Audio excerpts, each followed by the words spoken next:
মঞ্চে আসবার জন্য অনুরোধ জানাচ্ছি। আমাদের মধ্যে উপস্থিত রয়েছেন বিশিষ্ট শিক্ষাবিদ ডক্টর সুরভি বন্দ্যোপাধ্যায়, যার সঙ্গে বিশ্ববিদ্যালয়ের পরিচালনা একটি নয়, 4টি বিশ্ববিদ্যালয়ের তিনি ছিলেন ভাইস চ্যান্সেলর, এবং তিনি একজন লেখিকা, প্রাক্তন মুখ্যমন্ত্রী পশ্চিমবঙ্গের জ্যোতি বসুর যে অটোবায়োগ্রাফি তিনি রচনা করেছেন, তার মধ্যে দিয়ে তিনি সমাদৃত হয়েছেন। তাকে আমরা মঞ্চে আমন্ত্রণ জানাচ্ছি এবং তাকে সংবর্ধিত করবার জন্য মঞ্চে ঝর্ণা ভট্টাচার্য, তাকেও ডেকে নিচ্ছি আমরা। ডক্টর সুরভি বন্দ্যোপাধ্যায়কে মঞ্চে আসতে অনুরোধ করছি। চলুন একটা জোরে করতালি দিয়ে তাকে আমরা আমন্ত্রণ জানাই। লেট আস ওয়েলকাম ডক্টর সুরভি বন্দ্যোপাধ্যায়, এমিনেন্ট এডুকেশনিস্ট। হাততালি কম হচ্ছে, দুটো হাত সামনে নিয়ে একদম হাতে হাত দিলেই তাই। সাঁকোর সম্পর্কে আপনারা সকলেই শুনছেন, শুনবেন পরবর্তীকালে। আমাদের মাঝে যে সমস্ত বিদগ্ধ ব্যক্তিরা রয়েছেন তাদের মতোই আজকের সমাজের পিছিয়ে পড়া কিছু মানুষও আমাদের সঙ্গে রয়েছে, তাদের কথাও শুনবো একই সঙ্গে। আজকের এই সাঁকোর মঞ্চ থেকে তাদের কথা শুনবো, তাদের সম্পর্কে জানবো। তাই চলুন আমরা এই মুহূর্তে বরণ করে নিই ডক্টর সুরভি বন্দ্যোপাধ্যায়কে। একটা জোরে করতালির মধ্যে দিয়ে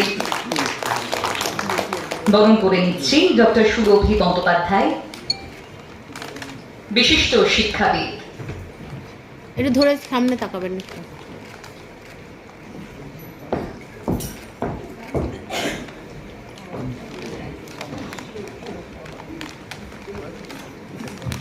আমরা এই মুহূর্তে ডক্টর সুরভি বন্দ্যোপাধ্যায়কে আমাদের শ্রদ্ধা সম্মান জানাতে পেরে আমরা গর্বিত। আমরা তার দু একটি কথা শুনে নিতে চাই।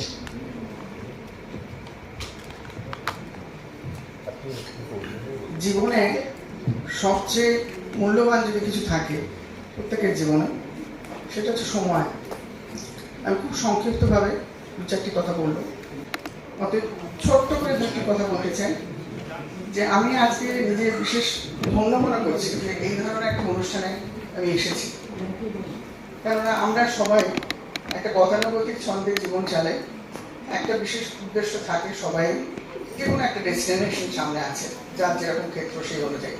কিন্তু তার বাইরে এই যে কথাটি বলেছেন উনি প্রথমেই, যে এই চার দেয়ালের বাইরে গিয়ে যখন আমরা জগৎটাকে দেখি এবং সেখানে কিছু করতে পারি, কেন জীবনটাই তো একটা সাঁকোর উপর দিয়ে যাওয়া। সাঁকো খুব সুন্দর নাম, কারণ এই প্রান্ত থেকে আরেক প্রান্ত, জন্ম থেকে মৃত্যু, একটা ব্রিজ, তার মাঝখানে আমাদের জীবন।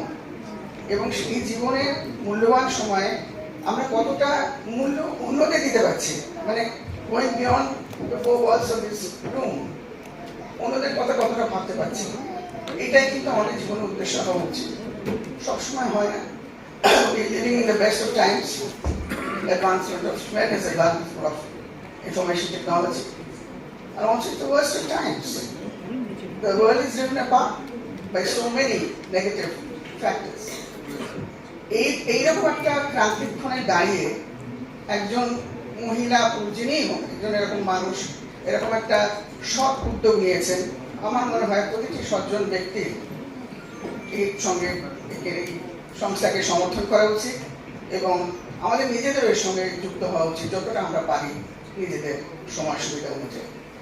এইটুকুনি বলে আর আপনাদের বিশেষভাবে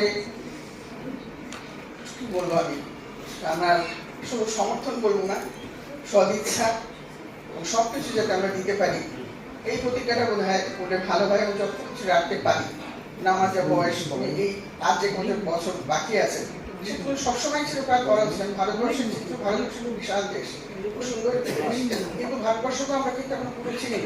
আমি ভারতবর্ষকে মানে ভারতবর্ষের মুখ দেখেছি কোরাপুটে গিয়ে, ওই সাইডে, তার আগে ভারতবর্ষের মুখ দেখিনি। born and brought up in urban surroundings, বাইরে বিদেশে ইত্যাদি, কিন্তু সেখানে গিয়ে আমি সেই চিত্রটা দেখেছি, যে চিত্রটা ওনাকেও নাড়া দিয়েছে। উনি সাঁকোর মতন একটা সংস্থা তৈরি করেছে। নমস্কার, ধন্যবাদ আপনাদের সম্বর্ধনা দেওয়ার জন্য, এবং আমি আবার বলি আমি নিজেকে বিশেষ ধন্য মনে করছি আজ এখানে আসতে পেরে। Thank you.